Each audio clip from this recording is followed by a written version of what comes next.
The docking bay of Station Kepler 442 hummed with the usual cacophony of interstellar commerce.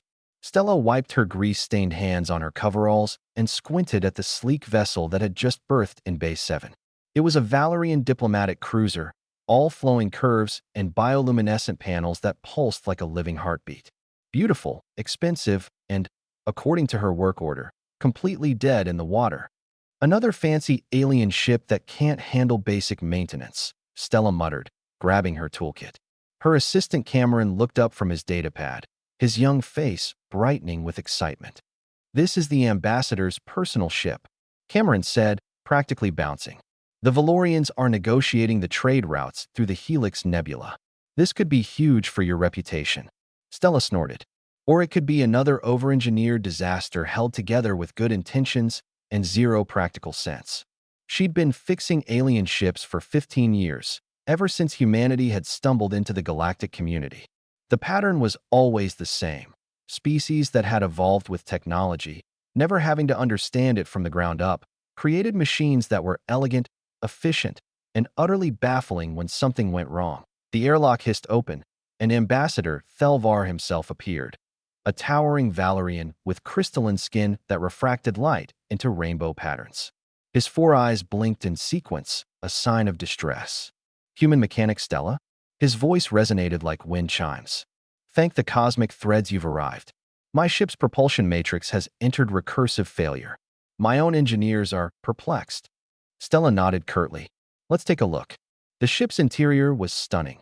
Organic curves, ambient lighting that adjusted to thought patterns, and a faint scent of ozone mixed with something floral. Cameron whispered appreciatively as they walked through corridors that seemed to grow rather than be built. The engine room was a cathedral of alien technology. Crystalline conduits branched like neural pathways, pulsing with dying light.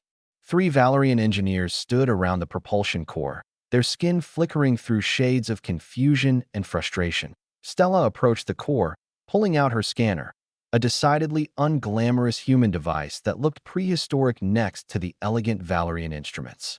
She ran it over the systems, frowning at the readings. "Your quantum resonance chamber is destabilizing," she said. "But that's a symptom, not the cause." "We know this," one engineer chittered, his crystals flashing irritation. "The cascade began 3 cycles ago. We have recalibrated 17 times.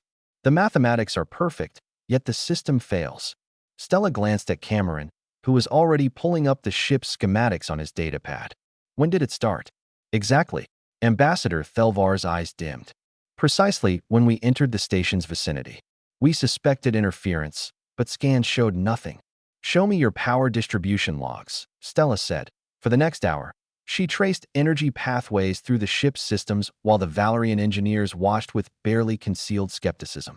Humans were known for their mechanical aptitude, but this was high-level Valerian engineering, mathematics made manifest, poetry in quantum physics. Stella followed the power fluctuations backward through branches and subsystems until she found herself in the ambassador's personal quarters. Cameron trailed behind her, holding various tools she occasionally demanded. "There," Stella pointed to an alcove. "What's that?" Thelvar's crystals flushed with embarrassment. "That is, I acquired it at the human outpost on Titan. A coffee maker, I believe. I found the ritual of coffee preparation to be meditative."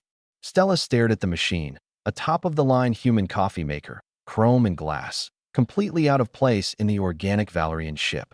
She pulled out her scanner again. "Cameron, check the power coupling." Her assistant crouched down, examining where the coffee maker connected to the ship's power grid. His eyes widened. "Stella, someone jury-rigged an adapter. This thing is drawing power directly from the main conduit, but it's using a 60-cycle AC current. The ship's systems are quantum harmonized." Stella felt a grin spreading across her face.